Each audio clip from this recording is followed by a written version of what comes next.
Hey guys, what's up? Ricky here with Justin again. So today we're actually going to be going over a Kimura as a response to a failed sit-up sweep.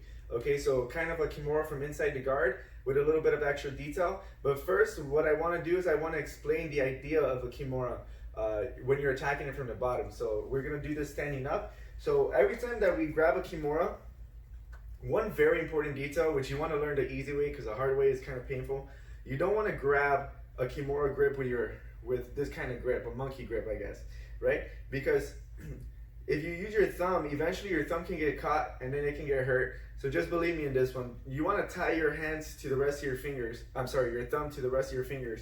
And you want to grab like so. Even when you finish grabbing the whole entire Kimura, your other hand is also grabbing that way. So that way, if he starts to resist, he's not really pulling on your thumb. And it can really cause some damage. So from here, you want to grab so. But when it comes to the Kimura, what's happening is I'm framing the wrist. And this is when you're attacking from the bottom. When you're attacking from the top, it's a little different. But I'm grabbing the wrist and I'm trying to find some way to control his posture. Because once I start to control his posture, over here, usually pulling against the frame, right?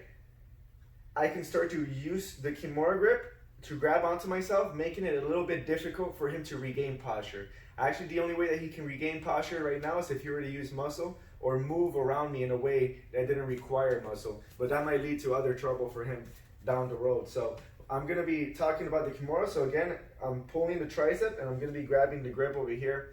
And we're going to be doing Kimura from inside the guard. So right now he's going to be inside the guard. So typically they're in the position where he's controlling his posture, his spine is straight, he's sitting back on his base being a triangle, right? And then in the sit-up sweep, we talked over how we're gonna be getting the sit-up sweep, so I'm gonna skip those details.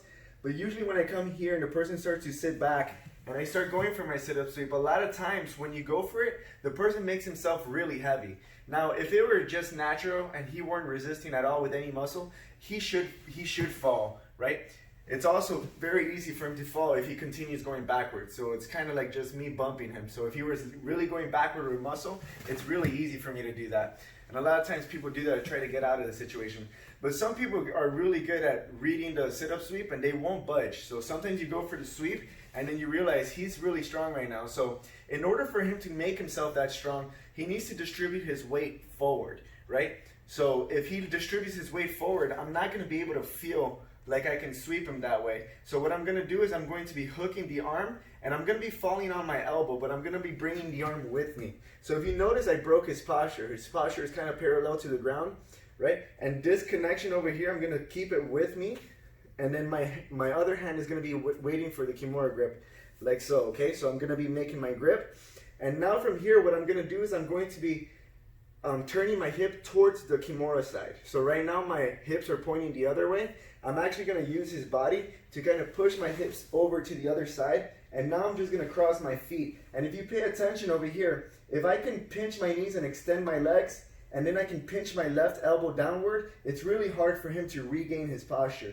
And then every time he does, it wouldn't be so good for him. But from now, this wrist is going to be going that way.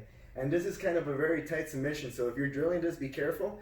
But I'm going to be pinching my elbows, extending my knees, and I'm going to be going for the Kimura, right? I do want to talk about a concept here when it comes to the Kimura grip when we're over here. So I'm going to be, again, going for it. He sits back on his base. When I go for the sit-up sweep and then he's resisting and I fall back on my elbow and I keep, I grab his tricep to break his posture, I'm actually keeping everything tight with me because chances are he's not going to stay forward. He's going to try to sit back on his base, right? So if you see what he just did, there's a space over here between his butt pretty much and his ankle. That's where he's going to be trying to close. So if he goes and he sits back on that base and now I allow him to try to grab this Kimura is going to be impossible. He can like take his arm out if he wanted to. So let's go back for a second. So I'm actually going to use that muscle of him trying to sit back on his base to turn my hip to the other side, right? You'll be able to feel it if you're drilling it. And now from here, I'm going to cross my feet, pinch everything, and then I look for the submission. Okay, cool. So I hope you guys got some new details. I know the Kimura is kind of like one of those techniques you learn in the beginning, but you never stop learning about the Kimura. If you're really good with the Kimura, and it's a really big game changer for everything because you can find them from almost every position, if not every position. Okay, so